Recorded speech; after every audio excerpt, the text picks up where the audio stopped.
Isa sa mga suliranin sa Pilipinas ay ang kakulangan ng oportunidad.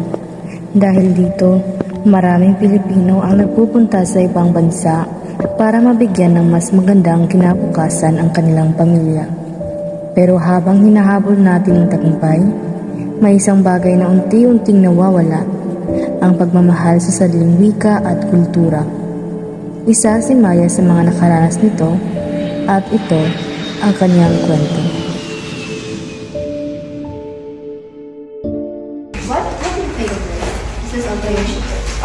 Sa ibang bansa, mabilis siyang nakaangkop. Ibang wika ang gamit, ibang kultura ang sinusunod, at ibang mundo ang kanyang ginagalawan. Hanggang sa hindi niya namamalayan, ang wikang Filipino ay unti-unti nang naglaho sa kanyang dila. Si ate niyo tumawag! Hala! Si ate na ba yan? Kumusta ka na, anak? Ate, kumusta ka na? I'm really sorry, Mom. I really couldn't understand you. Can you please speak in English so that we can understand each other? I'm really confused. I'm sorry. I'm sorry. Anak, kahit saan ka man magpunta, huwag na huwag mong kalimutan ang wikang iyong kinagisnan. I really can't. I'm sorry. Natahimik si Maya. Hindi niya alam na ganoon na pala siya nagbago.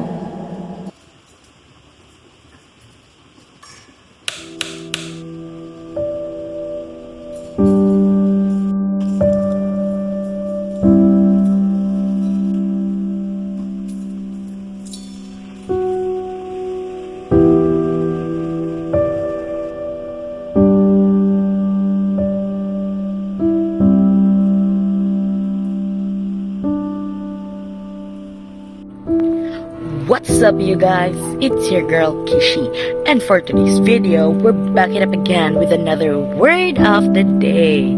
At ang word natin ngayong araw ay panibugho.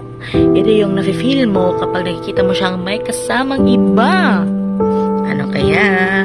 I-comment lang sa comment section. Bye! Ako si Chella at ngayon samahan ninyo ako sa isang munting paglalakbay tungkol sa wikang Filipino, ang puso ng ating kultura at pagkakakilanlan.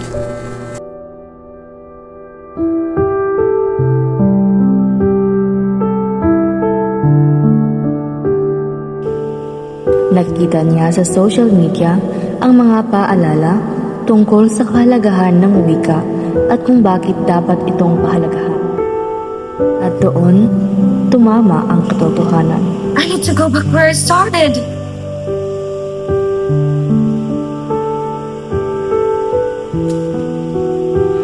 Pag-uwi niya sa Pilipinas, para bang bumalik ang tibok ng puso niya. Narinig niya muli ang tawanan, ang simpleng usapan, ang mga salitang kinalakhan niya. At bigla niyang naalala ang paalala ni Dr. Jose Rizal. Narito ako ngayon upang ibahagi sa inyo ang aking karanasan. Ika nga ni Jose Rizal, ang hindi marunong magmahal sa sariling wika at higit pa sa mabaho at malansang isda. Mula noon, nagpasya si Maya na gamitin ang social media upang ipahayag ang pagmamahal sa sariling wika at kultura. Sinimulan niyang magsalita sa Filipino at ibahagi ang mga natutunan niya. Ang wika natin ay hindi lamang salita. Ito ang ating puso, kasaysayan at pagkatao. Tulad ni Maya, bawat Pilipino ay may kakayahang buhayin muli ang pagmamahal sa sariling wika.